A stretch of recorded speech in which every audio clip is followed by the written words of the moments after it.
Bismillahirrahmanirrahim. Assalamualaikum warahmatullahi wabarakatuh.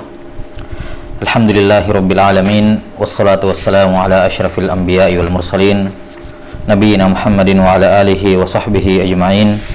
Asyhadu an la ilaha illallah wahdahu la syarikalah wa asyhadu anna Muhammadan abduhu wa rasuluh. Allahumma la ilma lana illa ma 'allamtana innaka antal alimul hakim. Allahumma faqihna fi dinik wa 'allimna ma yanfa'una warzuqna al-ikhlasa fil qawli wal 'amal wa zidna 'ilman ya arhamar rahimin. Taib.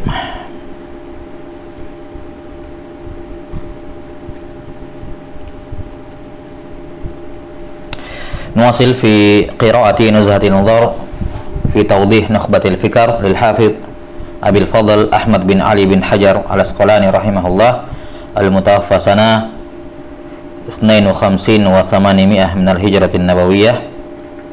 Qala rahimahullahu ta'ala wa amma mudrajul matni fahuwa an yaq'a fil matni kalamun laysa minhu. Berikutnya mudrajul matan. Kemarin sudah disebutkan 4 bentuk mudrajul isnad, 4 bentuk dari mudraj al-isnad. Kata beliau, adapun mudrajul matan fahuwa an yaq'a fil matni kalamun laysa minhu.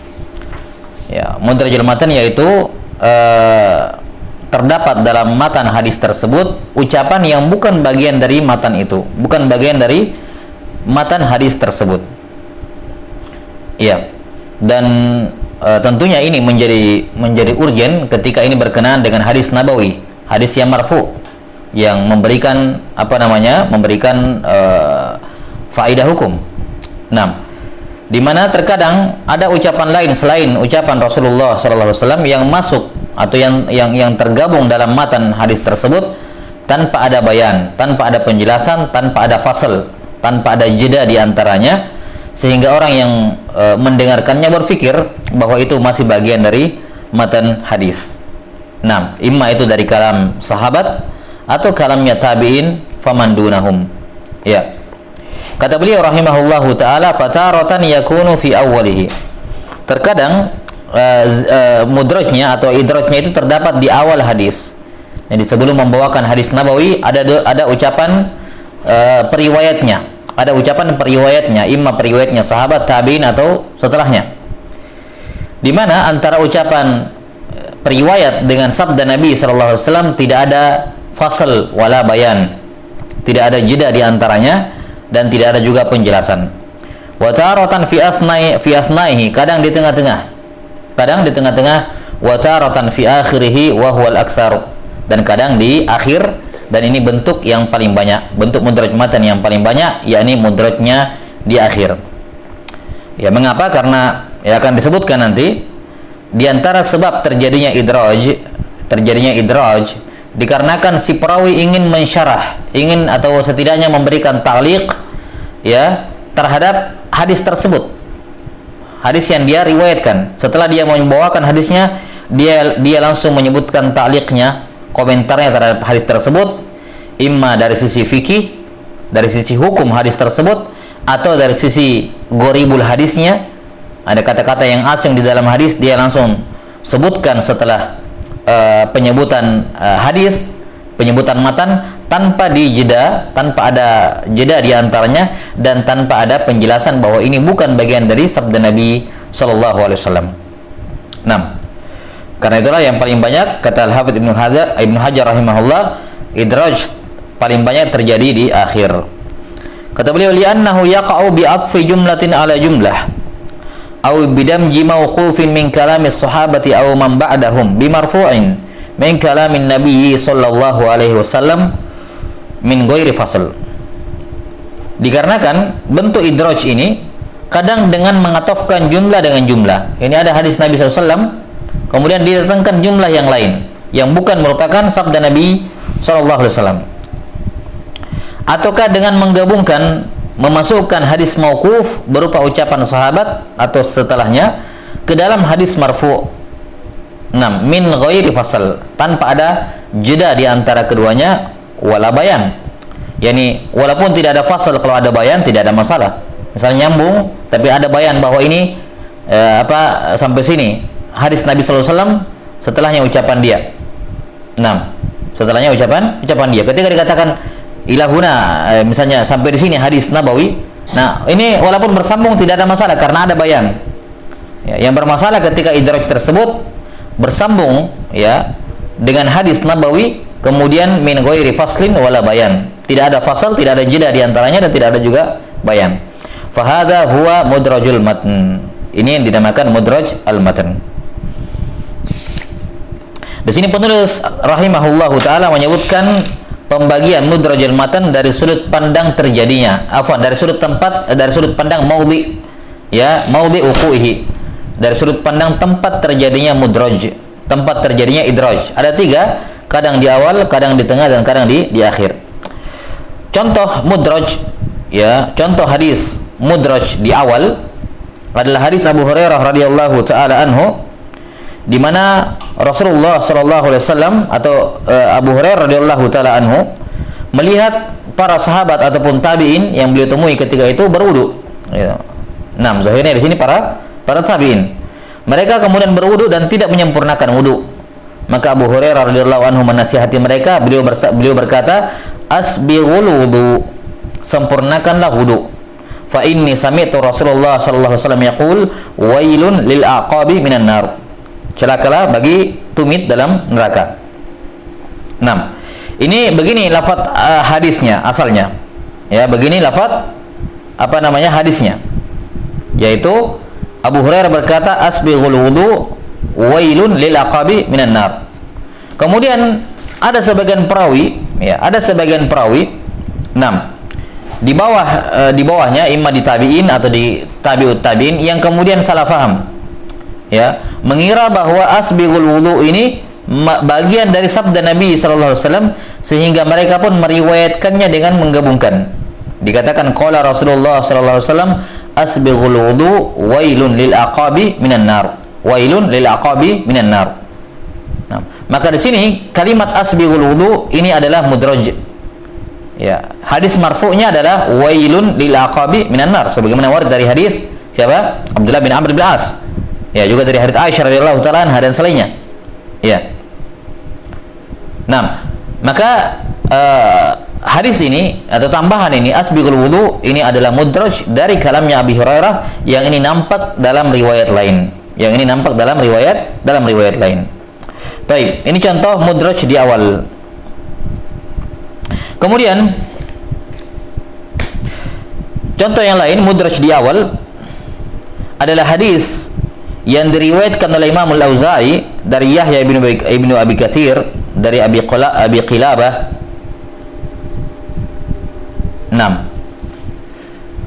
Abu Qilabah ini nasitu ismahu Al-Jarmi, kalau tidak salah kunyahnya, nasabnya beliau Al-Jarmi, nisbahnya. Abu Qilabah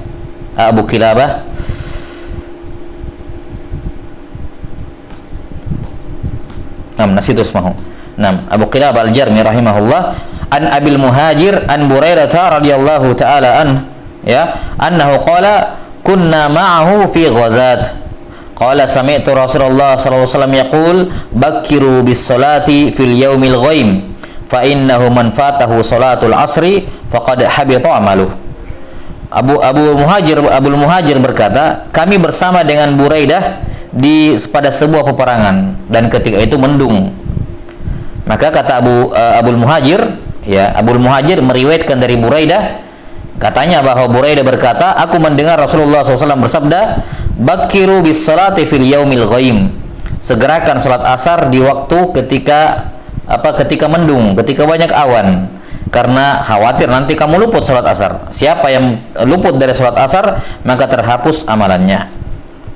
Diterangkan oleh para ulama bahwa kalimat ini bakiru bis salat fil yaumil ghaim, segerakan salat di hari di waktu ketika mendung atau banyak awan, ini adalah mudraj, ya, ini adalah mudraj dari kalamnya Buraidah. Maka yang di sini yang keliru adalah rawi yang dibawanya Buraidah, imma Abul Muhajir atau di bawahnya. Yang keliru adalah rawi di bawahnya Buraidah, di mana dia meriwayatkan dari Buraidah dan menjadikan semua ini bagian dari hadis Nabawi. Padahal kalimat bakiru bis shalah fil yaumil ghaim ini ucapan dari Abu Buraidah, dari Buraidah, sementara yang menjadi hadis yang marfu matan dari Nabi sallallahu alaihi wasallam adalah apa? Fa innahu man fatahu atau man fatahu salatul asri faqad habita amaluhu. 6. Taib, ini contoh mudraj al-matan fi awwalihi. Kemudian yang kedua kata beliau wa taratan fi asna'ihi, mudraj di tengah sanad. Mudraj di tengah matan. Contoh yang paling sering digunakan di sini adalah tafsir Az-Zuhri rahimahullahu taala ya terhadap hadis tentang hadisnya Aisyah radhiyallahu anha mengenai kisah pertama kali Nabi sallallahu alaihi wasallam menerima wahyu di Gua Hira. Disebutkan dalam hadis Az-Zuhri di mana Az-Zuhri meriwayatkan dari Urwah ibnu Zubair dari Aisyah radhiyallahu taala anha dalam kitab Bada'il Wahyi di awal Sahih Bukhari, hadis yang panjang.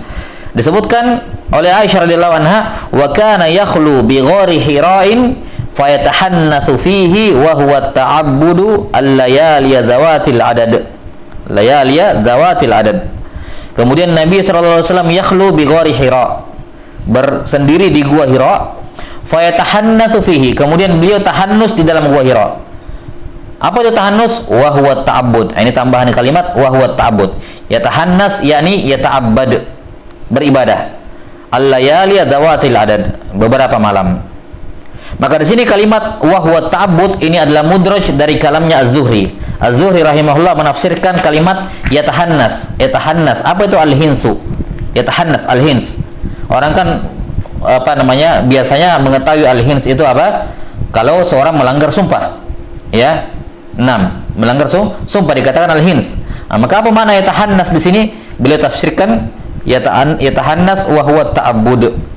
Wa huwa apa? Ta'abbud. Maka ini dari kalamnya Az-Zuhri rahimahullahu taala untuk menafsirkan makna yatahannasu fihi, yatahannas. Hanya saja sayangnya ya Az-Zuhri rahimahullahu taala tidak ada fasal di antaranya dan tidak ada bayan.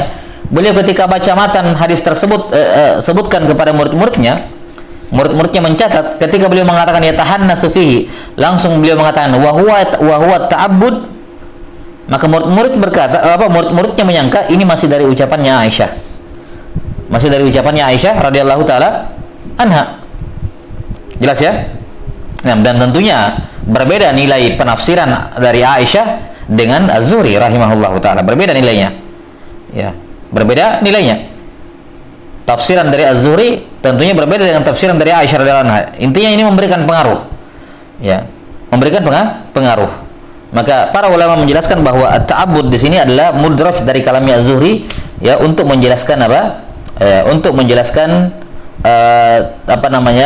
kalimat atau gharaib dalam hadis tersebut. 6. Berikutnya contoh lain yang di tengah-tengah sanad. Masalan hadis Anas bin Malik radhiyallahu an, riwayat Imam Az-Zuhri juga diriwayatkan oleh Imam Malik dari Az-Zuhri dari Anas bin Malik radhiyallahu taala an. Ya, dikatakan dakhala anna an-nabiy sallallahu alaihi wasallam dakhala Makkah yaumal fathi wa ala ra'sihi al-mighfar wa huwa ghairu muhrim. Faqila lahu inna ibna Khatal muta'alliqun bi astaril Ka'bati faqala iqtuluh. Bahwa Nabi sallallahu alaihi wasallam pada ketika Fathu Makkah, beliau masuk ya ke Makkah pada yaumul fath, ketika penaklukan Makkah, sementara beliau menggunakan mighfar. Mighfar itu helm besi ya. Kemudian ada tambahan kalimat pada tengah-tengah wa huwa ghairu muhrim, dan beliau tidak sedang muhrim. Orang berpikir ini dari kalamnya Anas bin Malik yang menceritakan hadis ini bahwa Nabi SAW masuk ke kota Mekah dalam keadaan mengenakan mighfar dan beliau tidak muhrim, yakni tidak sedang ihram. Nah, orang akan berpikir sejenak, oh ini secara zahir ini ucapan Anas bin Malik menceritakan bahwa Nabi SAW saat itu tidak ihram. Namun kata para ulama ini adalah kalamnya Az-Zuhri. Lanjutan hadisnya, faqila lahu, maka ada seorang yang berkata kepada Nabi SAW, Ibnu Khatal, ya, inna ibna Khatal muta'alliqun bi astaril Ka'bah. Sesungguhnya Ibnu Khatal salah seorang pentolan kaum musyrikin. Ibnu Khatal ini, kata beliau di sini, faqala iqtuluh. Ibnu Khatal sedang bergelantungan di kainnya Ka'bah. Maka Nabi SAW bersabda, bunuh dia. Ya, ini dibunuh, padahal waktu itu beliau sallallahu alaihi wasallam memaafkan beberapa tidak membunuh beberapa orang musyrikin yang meminta perlindungan. Adapun Ibnu Khattal, hatta itu di dalam kawasan haram, Nabi SAW tetap membunuh, padahal itu daerah haram. Kenapa? Ya, ada pengecualian dikarenakan Ibnu Khattal ini pengkhianat. Pengkhianat, dia mengambil harta atau mengambil hak orang lain. Ya, dan membunuh di daerah haram ketika ada hak, maka itu dibolehkan. Ya, itu dibolehkan. Di mana Ibnu Khattal ini kisahnya, dia ada saudaranya yang terbunuh oleh dibunuh oleh kaum muslimin di Madinah. Kemudian dia minta ganti rugi, minta jizyah. Ya, minta apa? Minta ganti rugi ya. 6. Ketika dibayarkan, ya dia dibayar, diberikan nilai diberikan harta, ya. Nah, diberikan harta, dia kemudian tidak merasa puas, tetap ingin balas dendam. Maka dia pun pura-pura masuk Islam, kemudian masuk ke Madinah, datang ke Madinah sebagai seorang muslim, ya, pura-pura. Kemudian dia membunuh orang yang membunuh dulu saudaranya. Setelah itu dia kabur kembali ke Mekah. Maka ini pengkhianatan dan kemurtadan, pengkhianatan, mengambil harta, sudah terima ganti ruginya, dia tetap membunuh. Nah, maka Nabi SAW memerintahkan untuk membunuhnya. Syahidnya di sini adalah kalimat wa huwa ghairu muhrim. Ya. Ini tambahan. Jelas ya? Tambahan dari siapa? Ini mudraj dari kalamnya Az-Zuhri. Az-Zuhri yang menjelaskan bahwa Nabi SAW ketika itu tidak sedang ihram. Ya, dan ini ya penting dijelaskan oleh Az-Zuhri rahimahullahu taala sehubungan dengan masalah fikih, yaitu apakah boleh seorang masuk Mekah dalam keadaan tidak muhrim? Jawabannya boleh. Ya, disebutkan di sini ya. Ya, karena Nabi SAW masuk ke kota Mekah dalam keadaan menggunakan mikfar, penutup kepala, dan sudah dimaklumi bahwa ihramnya laki-laki itu pada kepalanya. Ketika kepala Nabi SAW tertutup, menunjukkan beliau sedang tidak ihram. Maka kalamnya Az-Zuhri di sini hanya mempertegas. Mempertegas. Taib, ala kulli hal, ini contoh mudraj dari yang terdapat di tengah-tengah matan. Kemudian yang paling banyak wa taratan fi akhirih. Ya, taratan fi akhirih. Yang paling banyak itu kadang mudrajnya di akhir. Mudrajnya di akhir. Nah, contoh misalnya hadis Nabi SAW dari hadis Abu Hurairah juga. Ini yang menambahkan adalah rawi dari Abu Hurairah yang bernama Nuaim Al-Mujmir, dan ada yang membaca Al-Mujmir atau ada yang sebagian syekh membaca Al-Mujammir. Nah, disebutkan Nabi SAW bersabda, inna ummati yuda'awna yaumal qiyamati ghurran muhajjalin min atharil wudu. Sampai sini sabda Nabi SAW. Kemudian Abu Hurairah menambahkan dari ucapan beliau sendiri, faman istata'a minkum an yutila ghurratahu falyaf'al. Siapa di antara kalian yang bisa memanjangkan cahayanya, maka hendaknya dia lakukan. Nah, ini asalnya ucapan dari Abu Hurairah. Kemudian Nuaim Al-Mujmir ini kemudian keliru dan menggabungkan kalimat ini ke dalam sabda Nabi sallallahu alaihi wasallam. Ya, seakan-akan ini semua sabda Nabi sallallahu alaihi wasallam. Padahal sabda Nabi sallallahu alaihi wasallam sampai min atharil wudu. Umatku akan dipanggil pada hari kiamat karena bekas wudu. Setelahnya adalah tambahan dari ucapan Abu Hurairah, man istata'a minkum an yutila ghurratahu wa tahjilahu falyaf'al. Baik, ini beberapa atau ini contoh untuk mudraj 6 al-matan di akhir hadis. 6.